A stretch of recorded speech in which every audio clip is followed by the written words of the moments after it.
इस वीडियो में हम लोग देखने वाले कक्षा 10वीं की गणित का प्रश्नावली 3.5। प्रश्नावली 3.5 में हम यह देखेंगे कि जो हमारा रैखिक समीकरण का युग्म है उसका जो हल करने की जो विधि है, इसमें हम देखेंगे ब्रज गुणन विधि। क्या देखेंगे? ब्रज गुणन विधि हम देखेंगे किस प्रकार से इसे हम हल कर सकते हैं। तो ब्रज गुणन विधि का सबसे पहले हम आपको फार्मूला सिखा देते हैं कि किस प्रकार से आप फार्मूला याद रख सकते हैं। अगर आप फार्मूला भूल जाते हैं तो उसको आप किस प्रकार से बना भी सकते हैं। ठीक है, जैसे देखिए यह जो तरीका है कुछ याद करने की ट्रिक है। ठीक है, तो मान लीजिए आपके पास कोई रैखिक समीकरण है। वह रैखिक समीकरण आपका कुछ इस प्रकार से है। आपने मान लिया a1x plus b1y plus c1 बराबर 0। हमेशा याद रखेंगे इसमें हम बराबर में 0 कर देंगे। ठीक है, दूसरा हमारा है a2x plus b2y plus c2 बराबर 0। जो भी समीकरण देगा उसके बराबर में हम क्या कर देंगे? 0। अगर 0 नहीं है, जैसे C1 वाला पद इस तरफ है तो उसको भी पक्षांतर करके बराबर में क्या कर लेंगे? 0 कर लेंगे। ठीक है, उसके बाद देखिए आपको इसमें क्या करना होता है, हल करके x y का मान निकालना होता है, यही ना। तो हम एक तरफ क्या लिख लेते हैं? x, फिर लिख लेते हैं y। x y तो हो गया x y, और साथ ही साथ एक अचर पद है, इसके लिए हम 1 लिख देते हैं। ठीक है, अब देखिए करते क्या है, इन सबके बटा में क्या करेंगे? तो आप यह देखेंगे कि जब हम x वाला पार्ट ले रहे हैं तो x वाले पार्ट को छोड़कर आपके पास क्या क्या बच रहे हैं? b और c, यानी x का गुणांक हम छोड़ देंगे। जब हम x का निकालने जाएंगे मान, तो हम x का गुणांक छोड़कर केवल दूसरा देखेंगे, यानी b और c देखेंगे। पहले b फिर c, फिर लिखेंगे b c, फिर क्या लिखेंगे? b c minus b c, 2 बार लिख देंगे। ठीक है, उसके बाद जब हम y वाले पार्ट में आएंगे तो यह जो हमारा y है, यानी y का गुणांक छोड़ देंगे तो क्या बचेगा? a और c बचेगा। क्या बचेगा? a और c। तो हम c पे खत्म किए तो c से फिर स्टार्ट करेंगे। तो a और c में सबसे पहले क्या लिखेंगे? c। तो यहाँ पे c पे खत्म हुआ था तो c a minus c a लिखेंगे। फिर उसके बाद देखिए अब होता है क्या है कि हमारा अचर पद होता है। अचर पद यानी c वाला है, तो इसको नहीं लिखेंगे इसका गुणांक, तो हमारे पास x और y का गुणांक से काम चलाना पड़ेगा। तो आप यहाँ देखेंगे x और y का गुणांक यानी a और b। तो यहाँ पर आप देखेंगे a तो यहाँ पे आपने खत्म किया है, तो a और b का पहले a लिखेंगे फिर क्या लिखेंगे? b, यानी ab माइनस ab होगा। यह हम सूत्र बता रहे हैं कि किस प्रकार से आप याद रख सकते हैं। ठीक है, अब उसके बाद देखिए यह सब आपस में क्या होते हैं? बराबर। याद करने का और आसान तरीका है कि इसको आप लिख दीजिए 12 माइनस 21। क्या लिख देंगे? 12 माइनस 21, 12 माइनस 21। तो यह आपका ब्रज गुणन विधि का सूत्र बनकर तैयार हो गया। इसको आप इस तरीके से चाहे तो बना सकते हैं या इसे याद रख सकते हैं। ठीक है, x जो होगा वह b1c2 माइनस b2c1 होगा बराबर y बटे c1a2 माइनस c2a1 होगा बराबर 1 बटा b1 minus a1b2 minus a2b1 होगा।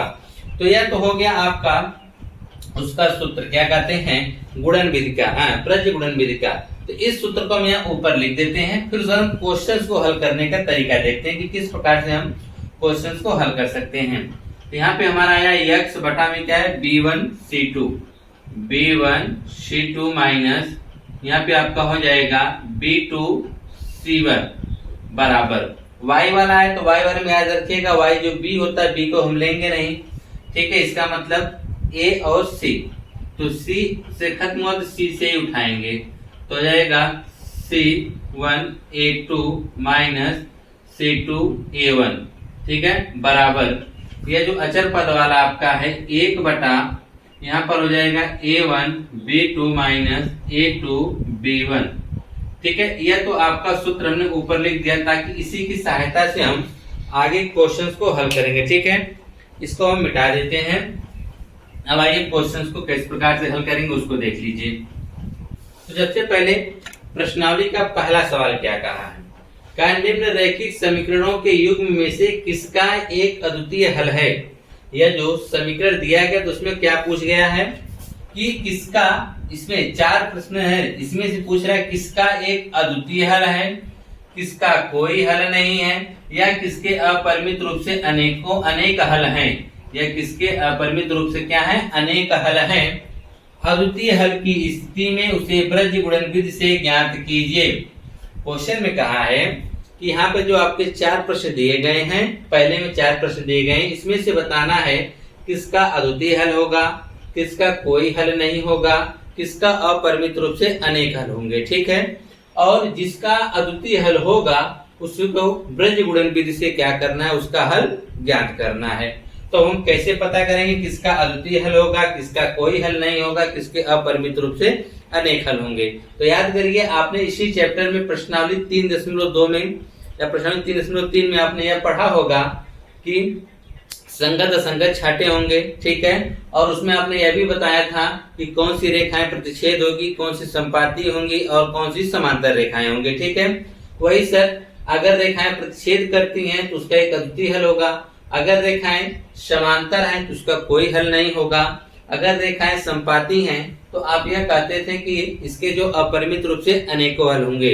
तो ये हम पता कैसे करेंगे, तो उसके लिए आपने अनुपात पढ़ा था इन दो रेखाओं में कि अगर आपका A1 बटा A2, B1 बटा B2 और C1 बटा C2, अगर इन दोनों रेखाओं का जो अनुपात आपने देखा था, अगर इनमें तीनों बराबर नहीं पाए गए, अगर A1 बटा A2, B1 बटा B2 और C1 बटा C2 का अनुपात अगर तीनों बराबर नहीं मिला था हमको, तो हमने कहा था यह प्रतिच्छेद रेखा है। क्या है, प्रतिच्छेद रेखा है।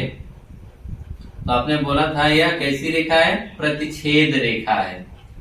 और प्रतिच्छेद रेखा का आप जानते हैं किसका एक अद्वितीय हल प्राप्त होता है, एक अद्वितीय हल प्राप्त होता है, एक अद्वितीय हल, एक अद्वितीय हल प्राप्त होता है।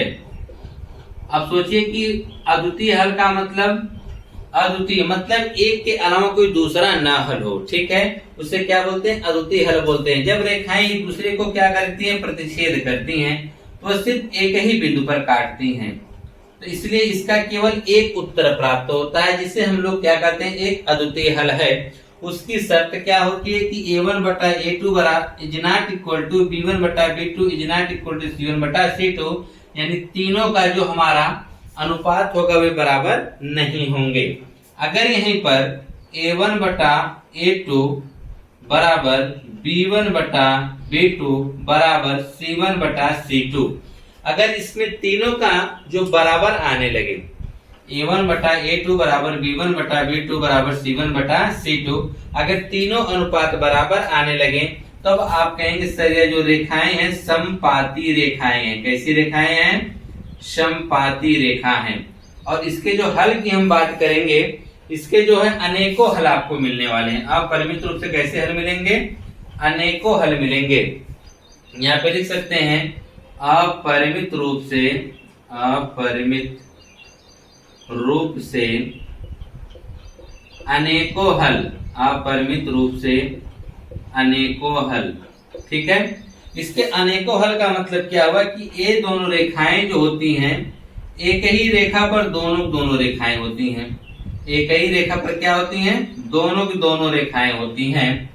एक रेखा जैसे चल रही है, मान लीजिए आपका ये A1 X1 और C1 एक बराबर 0 वाली रेखा है, इसी पर आपकी दूसरी रेखा भी हो जाती है, इसी पे आपकी क्या चलती है, दूसरी रेखा चलती है, और इसको अनंत बिंदुओं पर टच करते हुए चलती है, यानी काटते हुए चलती है। इसलिए इसके अनेकों रूप से क्या होते हैं, परिमित रूप से अनेकों हल मिलते हैं। ठीक है, और एक स्थिति रह गई है, अगर इसमें तीनों बराबर नहीं हुआ तब तो प्रतिच्छेद बोलेंगे, तीनों बराबर नहीं, तीनों बराबर हुआ तो संपाती बोलेंगे।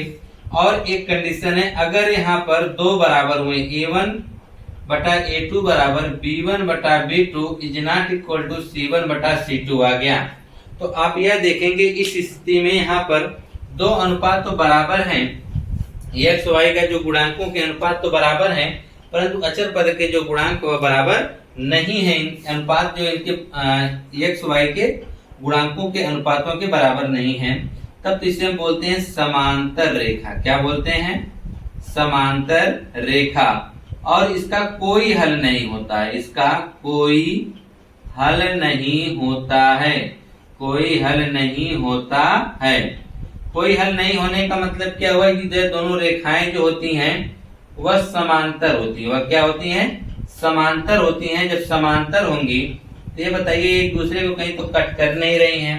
जब कट नहीं करेंगी तो इसके हमको कोई जो कॉमन बिंदु नहीं मिलेगा जिसे हम इसका हल नहीं कर सकते हैं। ठीक है, तो यह तो होगी इसकी शर्त कि अद्वितीय हल कब होगा? जब रेखाएं प्रतिच्छेद करेंगी। तो उसकी शर्त क्या होगी कि a1 बटा a2 is not equal to b1 बटा b2 is not equal to c1 बटा c2। तब क्या कहेंगे? इसका एक अद्वितीय हल होगा। अगर यहाँ पर तीनों के तीनों अनुपात आपस में बराबर करने लगे तब आप कहेंगे समपाती रेखा है और जिसके अपरिमित रूप से अनेकों हल मिलने वाले हैं। और उसके बाद जो तीसरी शर्त हमारी है कि a1 बटा a2 इज नॉट a1 बटा a2 is equal to b1 बटा b2 is not equal to c1 बटा c2। तब हम इसे बोलेंगे समांतर रेखा है, मतलब कि पहले x का गुणांकों का अनुपात y के गुणांकों के अनुपात के बराबर हो परंतु अचर पद का जो गुणांक हो उसके बराबर न हो, तो वह समांतर रेखा कहलाती है जिसका कोई हल हमें प्राप्त नहीं होता है। ठीक है, यह तो हमने आपको कंडीशन बता दी कि कैसे आप पता करेंगे अद्वितीय हल, कोई हल नहीं और अपरिमित रूप से अनेक। तो जिसका हमको अद्वितीय हल मिलेगा उसे ही हम ब्रज गुणनखंड विधि से इसमें हल करने वाले हैं। और उसकी शर्त क्या होगी कि a1 बटा a2 is not equal to b1 बटा b2 is not equal to c1 बटा c2 हमको मिलना चाहिए। ठीक है, आइए अब हम करके चेक करते हैं इनके अनुपातों का कि देखते हैं कौन अनुपात किसके बराबर आ रहा है। अगर हमको प्रतिच्छेद रेखा मिलती है तो उसे हम ब्रज गुणनखंड विधि से क्या करेंगे? हल करने वाले हैं। ठीक है, पहला सवाल आपको दे रखा है x माइनस 3y माइनस 3 बराबर 0 दे रखा है। बराबर में 0 है, चलिए कोई बात नहीं। अब यहाँ पर हम लोग तुरंत a1 a2 a1 b1 और c1 मान लेते हैं। पहला समीकरण है तो मान लेते हैं कि a1 बराबर, यहाँ पर कुछ नहीं तो क्या है 1 है, b1 बराबर, तो b के सामने हमारा जो y है वह इसको हम b1 की जगह रखें। ठीक है, तो y का गुणांक हमारे लिए क्या है? b1 है, तो b1 हमारे लिए क्या है? माइनस 3 है। c1 की बात करें, c1 जो हमारा है क्या है? माइनस 3 है। ठीक है, उसी प्रकार से हमारा दूसरा समीकरण क्या कह रहा है कि 3x माइनस 9y माइनस 2 बराबर 0। तो यहाँ से हम a2 अगर निकाल रहे हैं तो a2 हमारा क्या मिल रहा है? 3। b2 की अगर हम बात करें तो हमारे यहाँ क्या मिल रहा है? माइनस 9। और c2 की अगर हम बात करें तो यहाँ भी मिल रहा है माइनस 2। तो हमने a1 a2 a1 b1 c1 a2 b2 c2 निकाल लिया। ठीक है, अब हमको पता करना है कि अद्वितीय हल होगा, कोई हल नहीं होगा, अपरिमित रूप से अनेक हल होंगे। तो उसके लिए हम क्या करेंगे? इसके अनुपात निकालेंगे। तो चलिए अनुपात निकालते हैं। यहाँ पर a1 बटा a2 पहले निकालते हैं। a1 का मान कितना है? 1 बटा a2 का मान कितना है? 3, यानी a1 बटा a2 बराबर कितना आ गया? 1 बटा 3 आ गया है। ठीक है, उसी प्रकार से हम यहाँ पर हम चाहेंगे कि b1 बटा b2 निकाल लिया जाए कि b1 बटा b2, b1 हमारा कितना है? माइनस 3 है, b2 हमारा कितना है? माइनस 9 है। ठीक है, अगर हम देख रहे हैं तो यह माइनस से माइनस कट जा रहा है, 3 एक कम 3 3 त्रिका 9, यानी 1 बटा 3 आ गया। उसी प्रकार से हम चाहें तो चले c1 c2 इधर निकाल देते हैं, c1 बटा c2, c1 हमारा कितना है? माइनस 3 है, c2 हमारा कितना है? माइनस 2, माइनस से तो माइनस कट गया, c1 बटा c2 बराबर क्या आया? 3 बटा 2। हमने तीनों अनुपात निकाल लिए हैं। अब तीनों अनुपात को देखेंगे कि a1 बटा a2 जो आ रहा है वह 1 बटा 3 आ रहा है, b1 बटा b2 भी 1 बटा 3 ही आ रहा है, लेकिन c1 बटा c2 3 बटा 2 आ रहा है, अलग आ गया है। लिखेंगे अनुपातों की तुलना करने पर, अनुपातों की तुलना करने पर, तुलना करने पर जब हम अनुपातों की तुलना करने जा रहे हैं तो हमको क्या मिल रहा है कि a1 बटा a2 बराबर है b1 बटा b2 is not equal to c1 बटा c2, क्योंकि यह a1 बटा a2 का मान भी 1 बटा 2, b1 बटा b2 का भी मान 1 बटा 2, ये दोनों तो आपस में बराबर हो गए।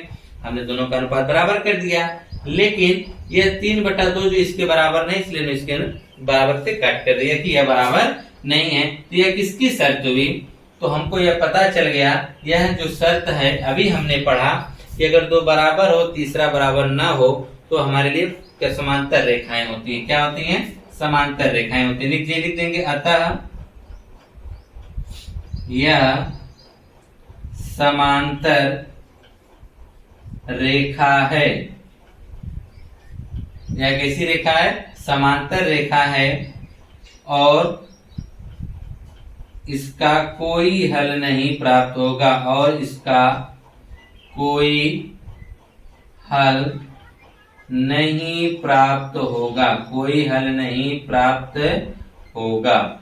और जो रेखाएं समांतर होंगी उसका हमको कोई हल प्राप्त नहीं होगा।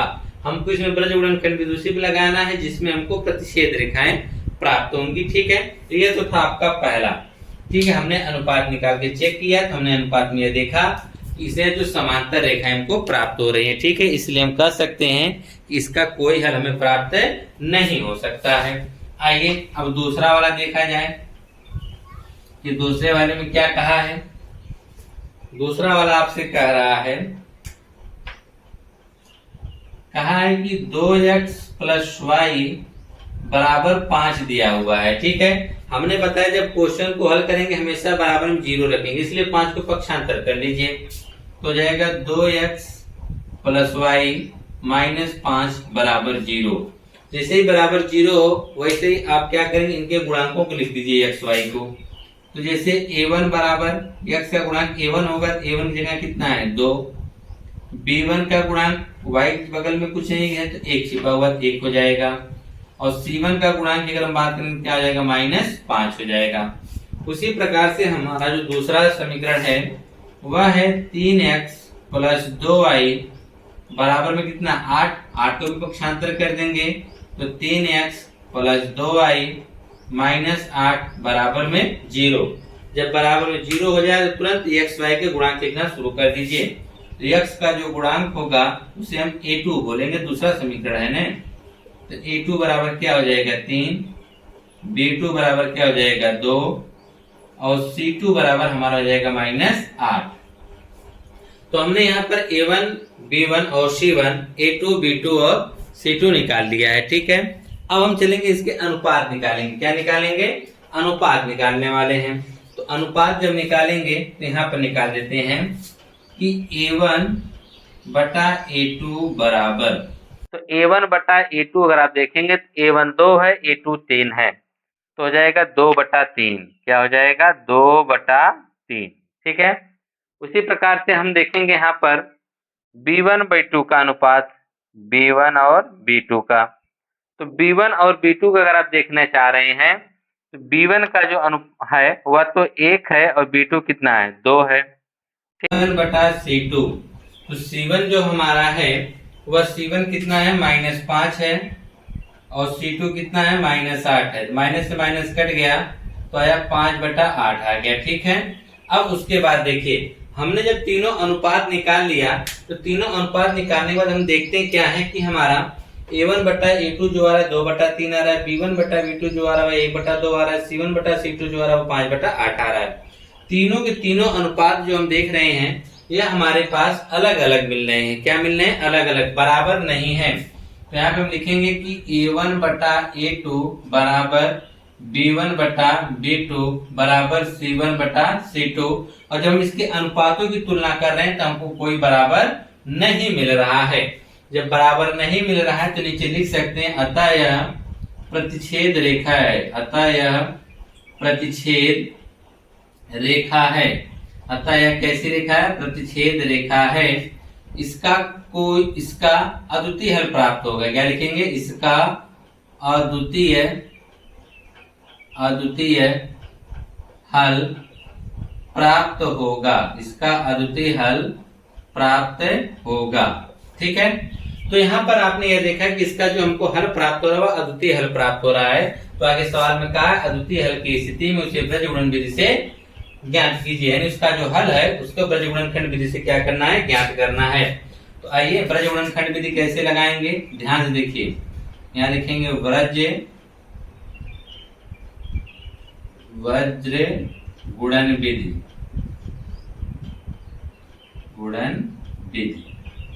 तो वज्र गुणन विधि में हम लोग क्या करते हैं, तो हमारे पास सूत्र है, उसी सूत्र को हम लिखते हैं।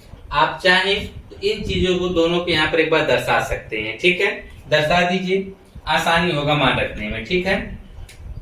जैसे हम A1 यहाँ A2 बराबर, B1 बराबर, B2 बराबर, C1 बराबर और C2 बराबर, ठीक है, हम मानों को दर्शा देते हैं। A1 का 2 और B1 का 1 और C1 का -5 है। A2 का कितना है? A2 का 3 है, B2 का कितना है? 2 है और C2 का क्या है? -8 है। तो हमने इसको देख लिया। अब इसके सूत्र को दर्शा दीजिए। तो चलिए इसके सूत्र हम डायरेक्ट इस तरफ लिखते हैं, ठीक है, नीचे दिखेगा नहीं आप लोग को। तो इसका सूत्र जो है आपका x बटा, तो हो जाएगा आपका BC माइनस BC 12 21, ठीक है।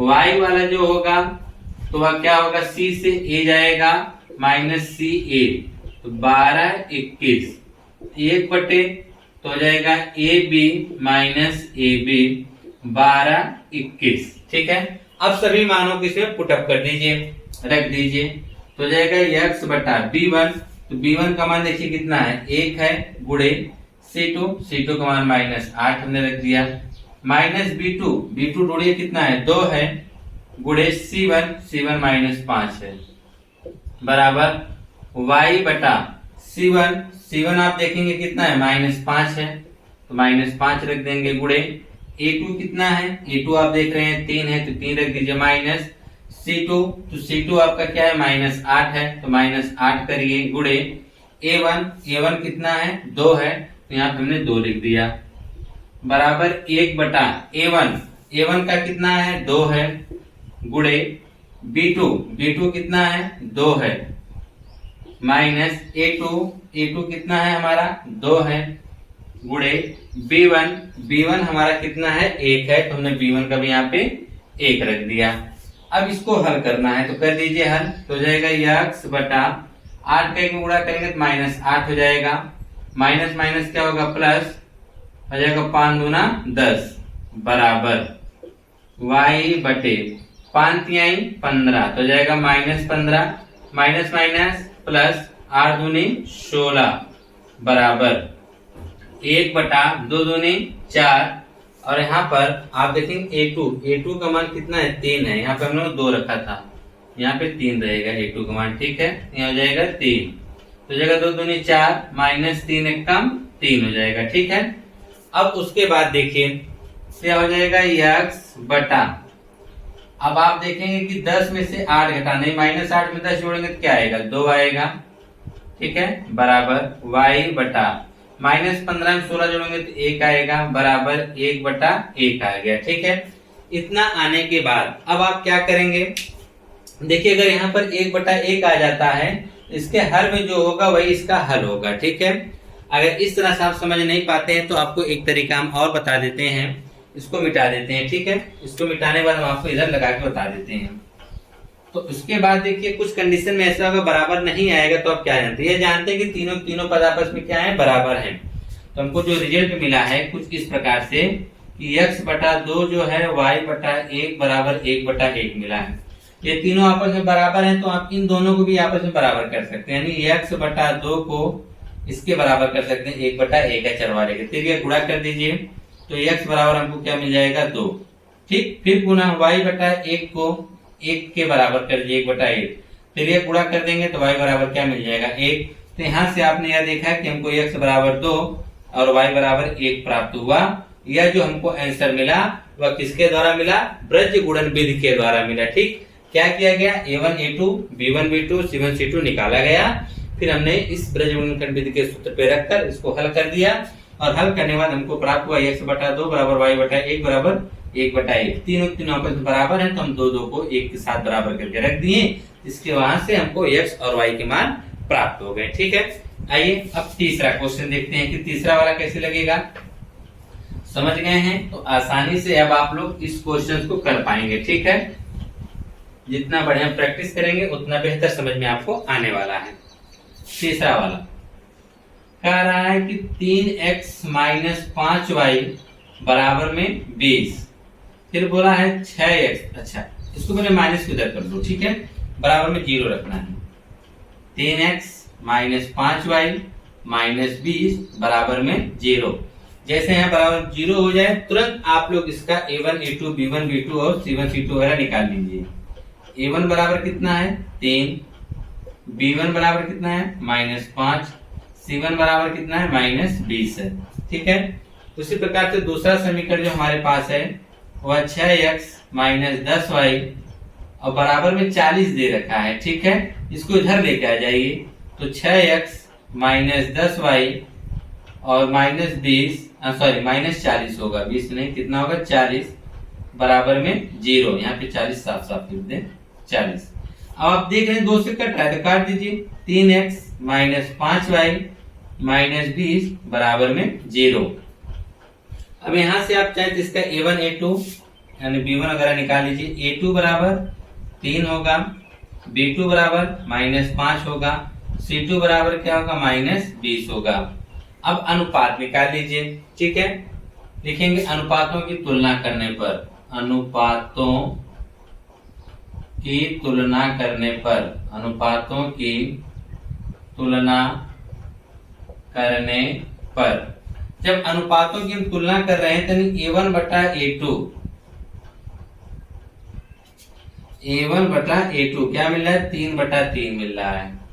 चलिए b1 बटा b2 तो b1 -5 b2 भी -5 बटा -5, c1 बटा c2 तो c1 बटा c2 -20 मिल रहा है। तो आप यह देख रहे हैं तीनों के तीनों अनुपात बराबर मिल रहे हैं। अब चाहे जिसे काट कर इस प्रकार से भी लिख सकते हैं a1 बटा a2 बराबर 1, b1 बटा b2 बराबर 1, c1 बटा c2 बराबर 1। सब तो कट जा रहे हैं तो आप देख रहे हैं यहाँ पे तीनों के तीनों अनुपात हमको बराबर मिल रहे हैं। तो हम लिखेंगे यह जब तीनों तीनों बराबर कैसी रेखा, यह समपाती रेखा, यह समपाती रेखा है। इसका अपरिमित रूप से अनेकों हल प्राप्त होंगे, अनेकों हल प्राप्त होंगे। इसके जो अपरिमित रूप से क्या होंगे, अनेकों हल प्राप्त होंगे। ठीक, और जिसको अनेकों हल प्राप्त होंगे उसको रेखंड ब्रज गुणन विधि से हल नहीं कर सकते हैं। ठीक है, तो इसलिए हम इसको छोड़ देंगे। अब यहाँ पे इसका सोल्यूशन ये कंप्लीट हो गया। ठीक है, यहीं तक ये लगेगा। अगर यह हमको अद्वितीय हल प्राप्त होता है जिसको आगे हम इसको हल करते हैं। ठीक है, आइए नेक्स्ट चौथा वाला और आज की इस वीडियो का लास्ट क्वेश्चन देखिए। चौथे वाले में क्या कंडीशन हमको मिलती है कि हमको चौथा क्या प्राप्त होता है। जैसे दिया है x माइनस 3y माइनस 7 बराबर 0, बराबर में 0 दिया है तो तुरंत आप लोग मान लीजिए कि a1 बराबर यहाँ पे क्या है 1 है, b1 बराबर -3 है, c1 बराबर -7 है। ठीक है, उसी प्रकार से दूसरा हमारे पास है 3x माइनस 3y माइनस 15 बराबर में 0। 3x माइनस 3y और फिर कितना दिया है -15 बराबर 0। सही है। ठीक है, तो हम इसको 3 से काट भी सकते हैं तो हमारे पास हो जाएगा x माइनस y माइनस 5 बराबर 0। अब इसको हम लोग क्या करेंगे, इसका हम अनुपात निकालेंगे कि a1 बराबर कितना, a2 यहाँ लिखेंगे, a2 बराबर हमको मिलेगा 1, b2 बराबर क्या मिलेगा -1। ठीक है, और उसके बाद हम यहाँ पर यह देखेंगे c2 बराबर हमको -5 मिलेगा। ठीक, अब अनुपातों की तुलना कर दीजिए। अनुपातों की तुलना करने पर, अनुपातों की तुलना करने पर जब अनुपातों की तुलना करेंगे तो हमको क्या मिलेगा कि a1 बटा a2 बराबर, तो a1 बटा a2, a1 भी 1 a2 भी 1 तो 1 बटा 1 मिल गया। ठीक है, b1 बटा b2 निकालेंगे ना, b1 बटा b2 और फिर निकालेंगे c1 बटा c2। देखिए क्या क्या मिलता है, b1 बटा b2, b1 हमारा -3 है, b2 हमारा -1 है, माइनस से माइनस कट जाएगा, 3 बटा 1 मिलेगा। c1 बटा c2 देखेंगे तो C1 आपका क्या है -7 है और C2 क्या है -5 है। तो चाहे तो आप इस चीज को नीचे भी लिख सकते हैं या रहने दीजिए, कोई दिक्कत नहीं है।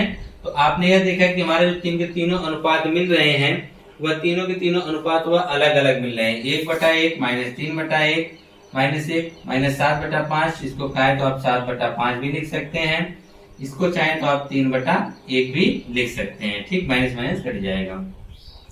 यह तो शर्त किसकी हो गई कि A1/A2 is not equal to B1/B2 is not equal to C1/C2।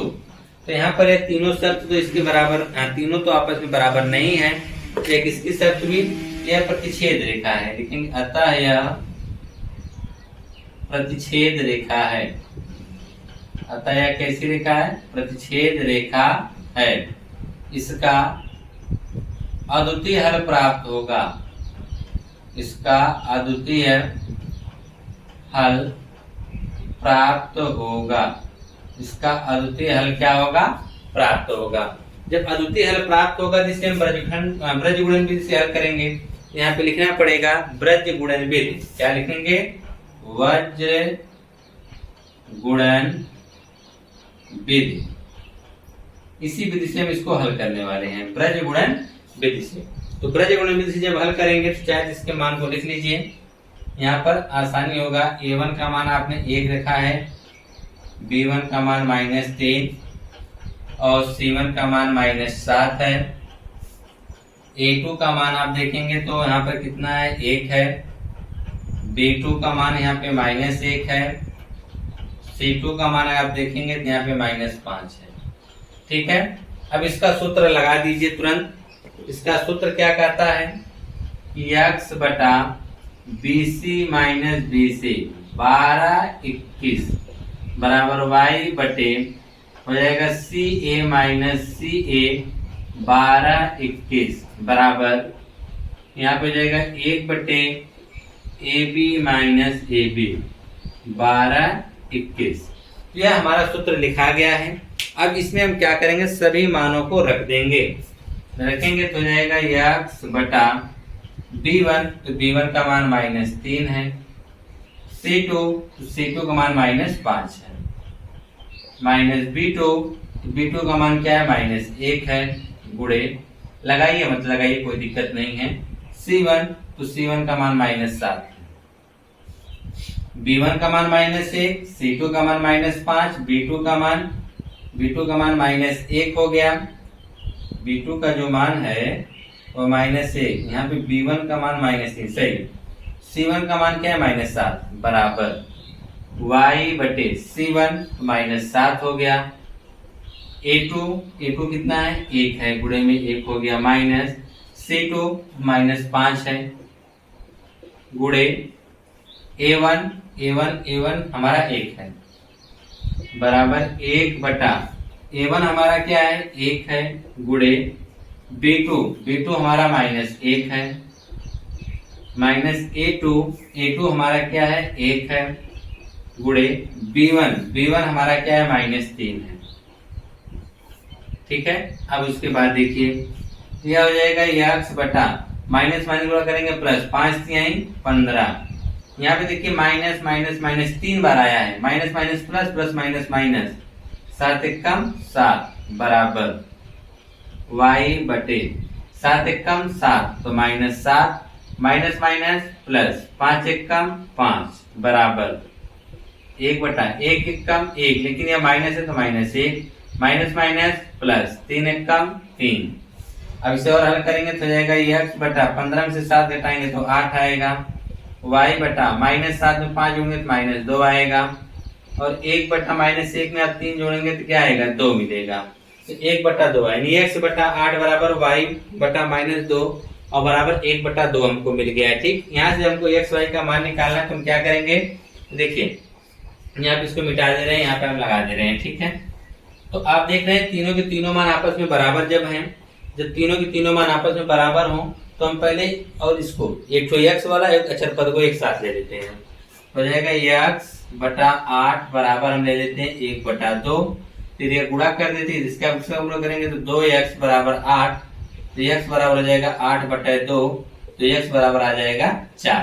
ठीक, उसी प्रकार से हम एक अचर पद और चर पद ले लेंगे तो आ जाएगा y बटे -2 बराबर क्या 1/2, तिरिया गुणा करेंगे तो 2 का y में करेंगे 2y बराबर, इसके इसमें गुणा करेंगे -2 तो y बराबर -2/2, काट देंगे तो y बराबर क्या आ जाएगा 1। तो यहाँ पर हम यह देखेंगे कि हमको मिलेगा x बराबर 4 और y बराबर 1। यही क्या होगा, इस समीकरण का हल होगा। तो इस प्रकार से आपने यह प्रश्नावली 3.5 का पहला सवाल देखा। वीडियो लंबी है लेकिन क्या से आपको बेहतर तरीके से समझ में आ जाएगा और आप कोई भी सवाल ब्रज गुणनखंड विधि से आप लगा सकते हैं। ठीक, साथ ही साथ आपने यह भी इसमें जान लिया कि कब अद्वितीय हल होगा, कोई हल नहीं होगा और अपरिमित रूप से अनेकों हल प्राप्त होंगे, इसकी कंडीशन क्या होती है। ठीक है, मिलते हैं आपसे नेक्स्ट वीडियो में नए टॉपिक के साथ। धन्यवाद।